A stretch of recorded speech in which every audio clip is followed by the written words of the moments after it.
Good evening, ladies and gentlemen. On behalf of the 2022 committee, I'd like to welcome you all to the 30th anniversary dinner of the Historic Valley Association. I went looking for a quote to make this special. I went up and down the internet and went down a few rabbit holes, and the closest thing I could find was this: calories don't count if they're connected to a celebration. Everyone knows this. Janet Evanovich, American romance writer. To be old and wise, first you must be young and foolish. I'm sure most of us done the young and foolish part. I'm going to move well and truly on to the old and wise part. I'd like to welcome our guest speaker tonight, Matt Dyson, who I'm sure,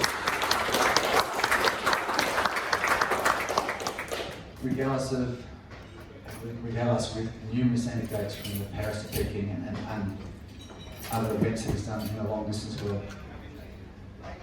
One of the things I did between becoming president in 1998 and president in 2022 was I became involved with various football clubs, cricket clubs, netball clubs, soccer clubs. And one of the things with my children and my stepchildren, and one of the things they do really well is honour their past. And that's what I'd like to do tonight. At this particular point, we have in this room almost all our life members. Unfortunately, a few have passed away, and I'd like to mention them: Bill Davis, George Reynolds, and Ken Harper. And those here tonight. And as I say your name, could you please stand up? Peter Fraser, who's unfortunately not here tonight. Stuart Lister. Graham Wallace, who's unfortunately not here tonight. Rick Carlton, Carolyn Fenway, Rob Cranston, and Bob Watson.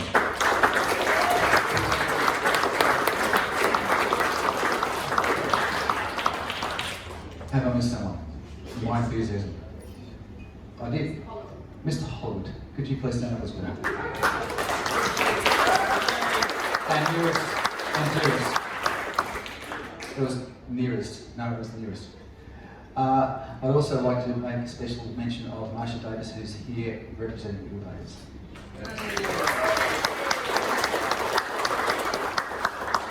Thank you for your service to our club and to our principal.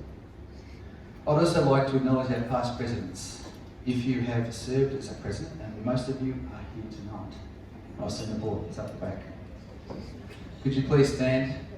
As a special mention, also acknowledge to Ted Perkins and Hugh Nellis, and also who have passed away, booked in their final control, and also to John Kennedy, who's not here tonight. So if you're a past president, could you please stand up right now? Thank you.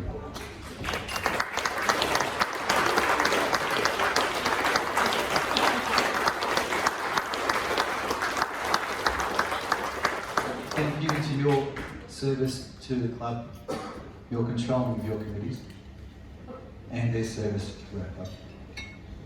And finally, a small word from our sponsors, the Historic Valley Association. You're sitting here tonight due to a complimentary drink upon arrival, a reduced cost of the catering, and also the accommodation, not the accommodation, the small cost involved with our guest speaker, Matt Dyson, tonight. Thank you to the HRA for that. On the 21st of May, our immediate past president, Alan Chambers, will be hosting a Mapping the Future. Have I got that right? Yes, I have. Mapping the Future, I suppose a think tank involving what this club's going to do in the next 10 years. I'm looking around the room, I see a lot of grey-haired people. No offence. Is that what is it doing? And we're not getting any younger, and the club needs to thrive, and we need to find out what it needs to thrive. I was speaking to a former president recently, and he said, "I'm a life member of a dead car club," as to which I said, "So am I. I'm a life member of a dead car club as well, and I don't want that to happen to the HRA." So if you have something you want to add to what you think our card club can do going forward to make sure it survives, or if you want to actually put that in writing or even attend, it's on the 21st of May. It's at 10 o'clock at the East Melbourne Circle. We've had a number of people who've already acknowledged that they're going to come and attend and have their say. If you've got something you think is worthwhile to make sure this club continues to prosper, then please make it known, attend, and have your say. Finally, I'd like to thank Ian Smith for his photography tonight. Make sure that when you see Ian point the camera at you, that you smile knowingly. Because when you smile knowingly, people wonder what you've been up to when they see the photographs. Hopefully you'll have a good time when you smile knowingly. Or perhaps you're going to have a good time because you're going to have it afterwards. Thank you, enjoy the evening, enjoy our guest speaker, and thank you once again for helping our club celebrate its 30th year.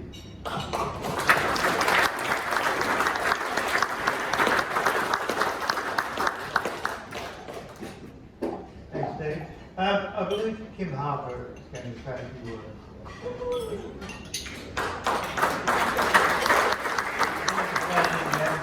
Of the Historic Rally Association. And pumps a pretty quick escort of the here in Harper.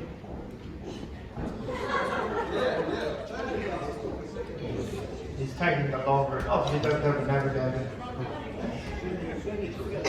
Here it comes. Thank you, Kim. Thanks, Rob.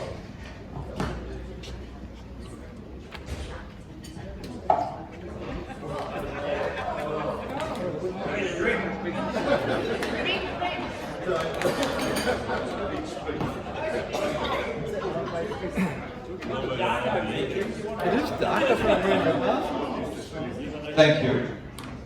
We're here tonight to celebrate the club's 30th.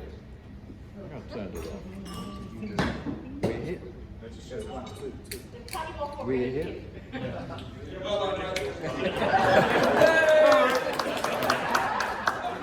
It was a nuisance anyway. I'd rather just talk to you. We're here tonight to celebrate the club's 30th anniversary. I've been asked to give a brief rundown of how the club started and its journey. So pay attention, as this will be a vague and no doubt totally unreliable recount of history. The seed of the club came out of casual discussions between Graham Wallace and Jim Ryan over a period of time starting about 1990.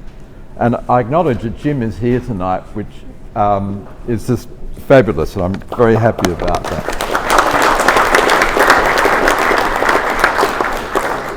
They were both members of the Peugeot Car Club of Victoria and had seen the rise of historic rallying occurring in the UK and Europe. They wanted events that tapped into the origins of rallying as it had been. That is, events requiring some navigation and events based around using older cars. They wanted a recognised historic class. They did things by the book, and in early '91, Graham and Jim pitched the idea of an historic class to the Victorian Rally Panel. The Rally Panel's response was underwhelming. The leadership at the time didn't have a vision past what was happening in state and Australian championship levels. They had not noticed what was occurring in the UK and Europe. Old cars and old style events, they said, would not be successful. Well, history proved them wrong. Once the club started, membership numbers quickly gained traction. People started building cars to compete in, and events were organised. We went historic rallying, and it was fun. Shortly after the failed Rally Panel submission in '91, the Alpine Rally, which was then run by the Light Car Club of Australia and was a round of the Australian Rally Championships, ran a number of historic or old cars in a separate sub-event at the back of the main field. The old cars were well received by spectators and other competitors. In fact, this went off so well that Graham and Jim decided to immediately run an event in the Otways. This event consisted of daylight navigational touring and various timed special tests. Apparently the run around the Darlington Speedway was talked about for months afterwards. The event finished at the Light Car Club of Ballarat's club rooms, where, importantly, a meeting was held to obtain a consensus to establish the Historic Rally Association. Jim and Graham repeated the Otways trial in '92, being run under the auspices of the Peugeot Car Club, as the HRA had not yet been affiliated with CAMS, as it took some months for the paperwork and the constitution to be produced. In 1992, the club was stamped, we were going. We were affiliated, and somehow that was 30 years ago, and here we are tonight, Jim.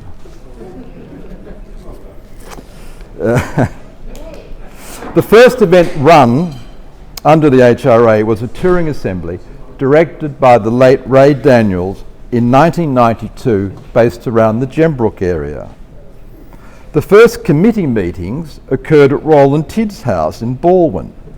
These were gourmet affairs apparently, as Roland is a great host and a very good cook. Present were the likes of Jim Ryan, who had now become the first president of the club, Graham Wallace, Ian Swan, Bob Watson, Matt Phillip, Bruce Wilson and others. Roland's dining room was the venue of committee meetings for many years through his involvement and generosity. The first open to the public meeting took place at the now demolished Anchor and Hope Hotel in Church Street, Richmond. This hotel was a popular meeting point for car nuts, as it was owned by Lou Molina and his son Tony, who both race cars. Tony soon got enthused and obtained a Volvo in which to go historic rallying in. As the membership grew, we needed more space and moved meetings to the Caulfield RSL, and then following that to the East Malvern RSL, where we will return this year once the renovations have been completed. The club now has over 700 members, 9 of whom are past Australian champions. An estimate of how many rallies, trials, tours, reruns we have put on over the last 30 years would be in excess of 200 events. We are one of the most successful rally-based clubs in the country, and we are the nucleus of historic and classic rallying in Australia. I'm yet to see a car club magazine or website that is better produced than ours. In fact, the one in front of you gives you our humble origins. The club has evolved over the journey and will continue to evolve. The instigation of the standard car class has been extremely well received, and the enormously successful Rally Retro Day, which has been a standout event. The prime mover behind both of these initiatives needs calling out tonight. Thank you, Rob Cranston.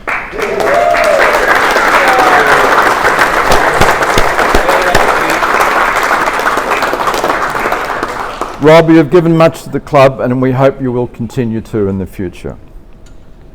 The club can be very proud of the events it has and will continue to run. From fun Sunday touring assemblies, enjoyed by many in any types of car, to reruns of great past events, to motocross days, or to a blast in the forest on a Saturday night, there is a great variety of events to enjoy. There are also those events that are very historically significant, such as real BP rallies and experts trials that the club has run. However, as far as events go, the crowning achievement of the HRA has to be the incredibly successful reboot of the Alpine Rally.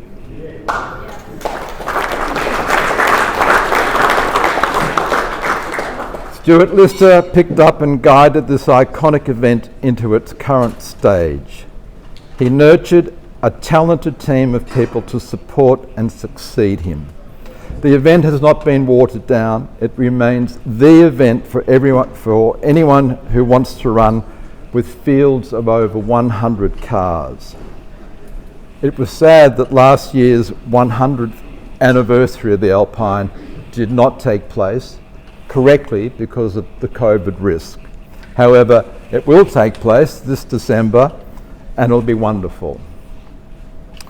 Owen, my hope is that by me being so effusive tonight about the Alpine that you grant me a start come December.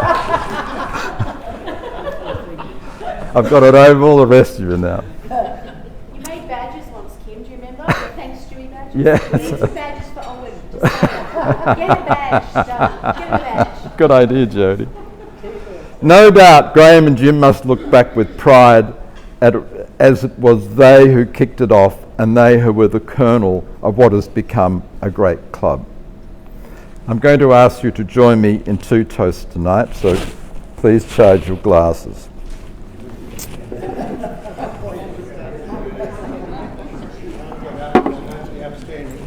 I could, no, you won't need. I could pick out many individuals who have been big contributors to this club. Many who also deserve a mention and a toast. But tonight, and it's in absentia, it's Graham Wallace. Hang on, I haven't finished yet. Hang on. You have heard how involved he was in our instigation. He is our #1 ticket holder. He has directed more events for the club than anyone else, we think, plus of 50 events. He has probably competed in more events than anyone else. Plus he has given much wise counsel as a committee member for decades. Could you give Graham a toast, please?